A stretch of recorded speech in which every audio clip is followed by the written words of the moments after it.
In this fifth part of the tutorial, we shall see how to use CoMFA. CoMFA stands for Comparative Molecular Field Analysis and is a type of 3DQSAR.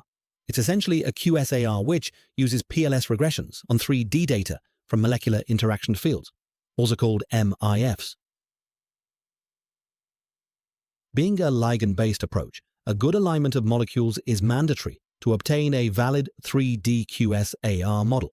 If you haven't aligned your dataset, go watch part 4 of the tutorial. Assuming we have used the PI Align section of the website to align our molecules, we should have 100 of aligned child's dataset. We can see here. We will need to create a 3DQSAR model for each child we generated here, as the alignment gave us a lot of flexibility. In hundreds of attempts, only a few alignments will give us decent models. Obviously, if the dataset is not pre-aligned by hand, we can't build a 3DQSAR model on the father dataset itself. Doing so will produce an invalid model.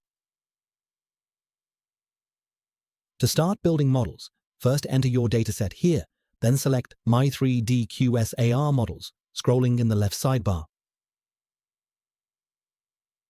Now click on this bar in the top of the page here. This bar shows us that we are in the father dataset right now.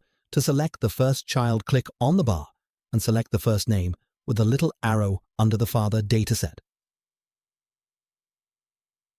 Now we are inside the first child dataset. We need to run a 3DQSAR model here. Click on the Make a 3DQSAR Model button and put both Make CV and Apply Model to Test Set Molecules on True.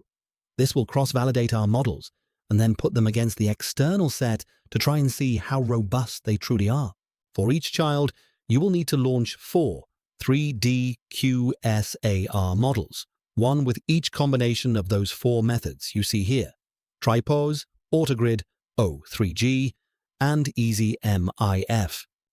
Now press Submit to launch the 3DQSAR model.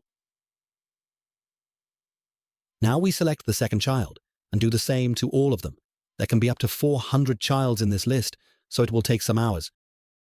After some time, we launched all our 3DQSAR models. To compare them, select your father dataset and then click on the button Compare all 3DQSAR models. This will bring us to the list where all the 3DQSAR models based on child's dataset are collected.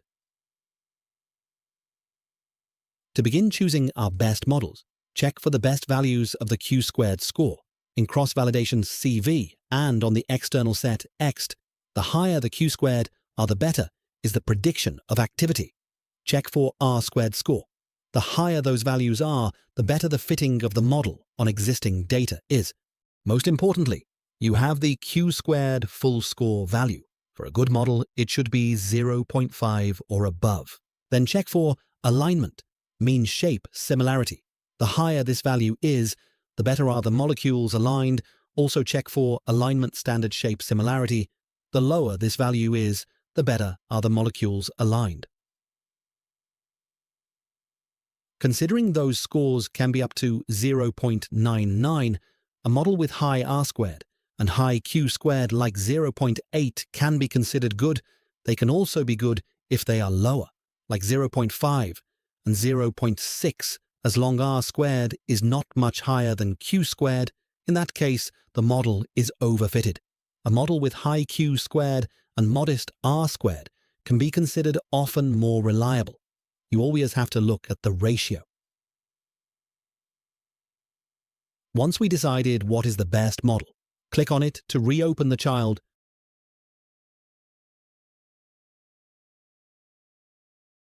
Launch VPO optimizations to try and see if we can improve the scores a little bit.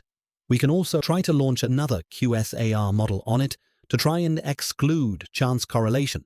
Essentially, this will recalculate our model with randomized p-act values to try and see if the model result is pure chance. Flag true the Y-scrambling selector. Don't forget to also enable cross-validation and test set like before. Go back to the 3DQSAR comparison page. Now that the VPO are also completed, we can see that this one gave us better scores. Let's select it and click on Generate Maps to create easy-to-interpret 3D maps of our MIFS. Okay, we can see that the model with Y scrambling enabled gave us way worse scores. This means our model is not fruit of pure chance.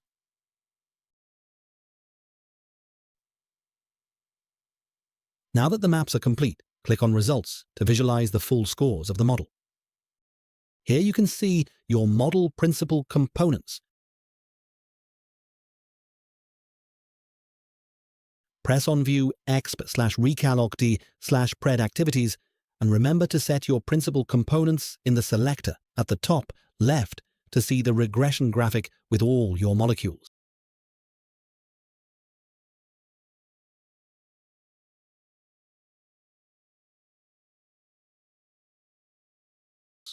In View Dataset Contour Maps, you can see the 3D maps of your whole model, all your molecules at once.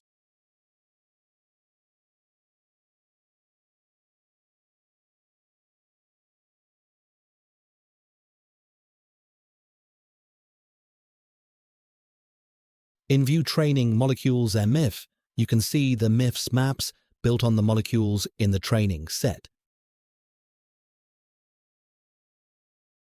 Under here, you can show which molecule you want to show. For example, the more active or the less active. In View Test Molecules MIFS, you can see the maps the model generated on test set molecules.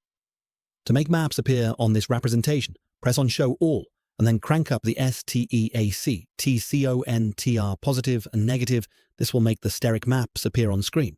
You can fine-tune those values to amplify the highlighted areas. But be careful, if the value too high, it could make the map difficult to read. You can also activate the electronic maps by cracking up the ELEAC, TCONTR positive and negative values. Those maps are built on the model data and represent how our aligned molecules would interact with a probe, following the van der Waals forces with steric maps and column electrostatic calculations with the electronic maps. Regions where a positive probe is stabilized means the area must be electron-rich, so negatively charged. When we have positive steric energy, the region is already occupied, so adding bulk there would cause steric clash.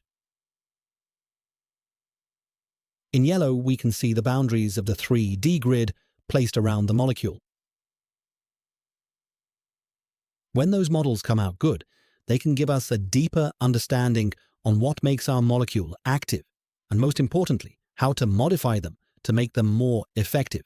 For example, by reducing the regions with high steric clash, or adding bulk in the regions with negative steric energy, we could improve the activity. 3DQSAR.com does have integrated a super useful feature. If you press on 3D Draw under the regression graphic here, you can edit a molecule live directly inside our model. For example, we could modify our most active molecule basing on the model data maps. The website will put the modified molecule directly into validation set and calculate a p-act value for us. This won't change our model scores as the molecule is in validation set by default. Remember to press Submit, then press on the model and press on Predict Validation Sets.